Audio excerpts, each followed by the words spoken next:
अब हमारे साथ minister of state of health and family affairs Anupriya Patel जुड़ गई हैं। प्रधानमंत्री मोदी ने पूरे देश को स्वच्छ बनाने की जोरदार शुरुआत की थी और आज उस पहल ने 10 साल पूरे कर लिए हैं। ये काम मिशन मोड में जागरूकता अभियानों और हर स्तर पर कोशिशों के साथ किया गया है। सरकार स्वच्छता मिशन की अपनी सफलता को कैसे देखती है अनुप्रिया जी? देखिए, ये सच है कि स्वच्छता अभियान की शुरुआत आज से 10 साल पहले प्रधानमंत्री जी के आह्वान पर हुई और इससे पहले कभी किसी सरकार ने देश के कोने कोने की स्वच्छता पर इस कदर ध्यान नहीं दिया जैसा प्रधानमंत्री नरेंद्र मोदी जी की सरकार ने दिया।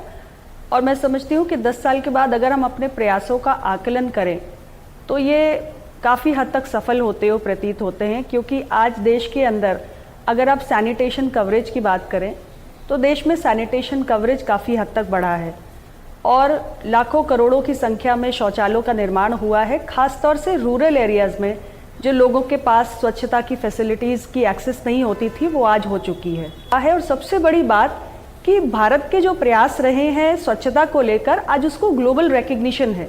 यानी दुनिया सराहना कर रही है कि भारत ने हाइजीन को लेकर, सैनिटेशन को लेकर, क्लीनिनेस को लेकर बहुत बेहतरीन प्रयास किया है। अनुप्रिया जी, आपने जन भागीदारी की बात अभी की। आपने जी, आपने जन भागीदारी की बात की मैम। अब हेल्थ और हाइजीन हमारे भविष्य की नींव है। एक नए इंडिया की शुरुआत उसी से हो सकती है, लेकिन उसके लिए बहुत ज़रूरी है व्यवहार चेंज या बिहेवियरल चेंज। आप कैसे देखती हैं कि आगे का सफ़र कैसा होगा?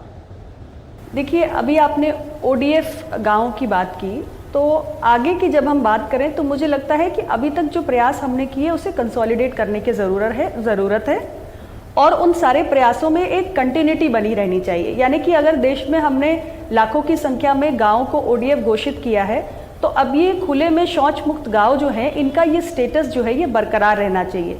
इसके लिए ज़रूरी है कि कम्युनिटी पार्टिसिपेशन को हम बनाए रखें। इसके साथ ही मैं समझती हूँ कि सैनिटेशन इंफ्रास्ट्रक्चर जो है उसमें इन्वेस्टमेंट हमने बढ़ाया भी है और भी ज़्यादा अगर हम इन्वेस्टमेंट सैनिटेशन इंफ्रास्ट्रक्चर में बढ़ाएं तो ये काफ़ी हद तक हमारे अभी तक की जो उपलब्धियां हैं या अभी तक जो भी हमने प्राप्त किया है, जो हमारे अकम्प्लिशमेंट्स हैं, उसको कंसोलिडेट करने में ही नहीं बल्कि उसको आगे बढ़ाने में भी काफ़ी हद तक ये हेल्पफुल रहेगा।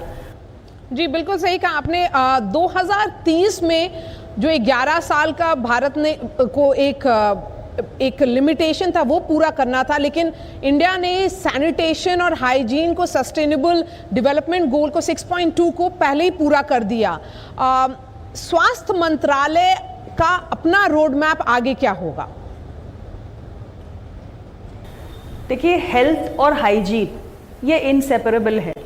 यानी हाइजीन, सैनिटेशन, क्लीनिनेस के बिना हम बेहतर हेल्थ आउटकम्स की कल्पना नहीं कर सकते और इसलिए हमारे ministry of health and family welfare ने भी इस एस्पेक्ट पर बहुत ध्यान दिया है।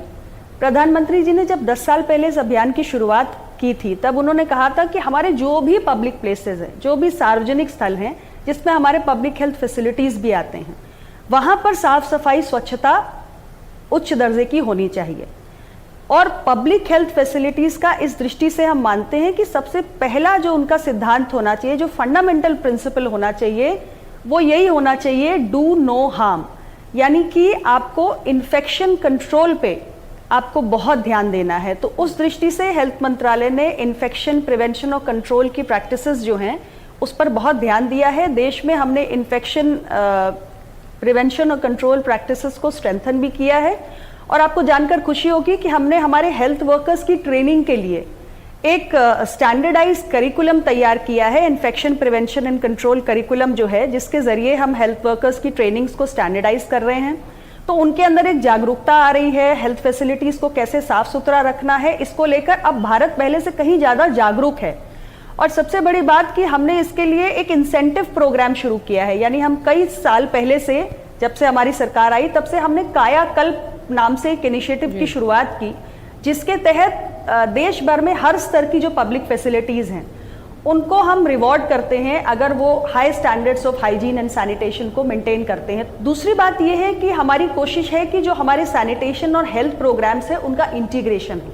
इसका एक उदाहरण आप देखेंगे, जो अभी हमने कुछ समय पहले जुलाई के महीने में हमारा national diarrhoea week, national diarrhoea stop diarrhoea campaign शुरू किया। उस कैंपेन के जरिए अगर हम देखें तो हमारी जो उसकी टैगलाइन थी इस बार की, वो यही थी कि डायरिया की रोकथाम और सफाई और ORS से रखें अपना ध्यान। यानी साफ सफाई का, हाइजीन का, सैनिटेशन का डायरिया की रोकथाम में कितना बड़ा योगदान हो सकता है, इसको हमने व्यापक स्तर पे प्रचारित किया।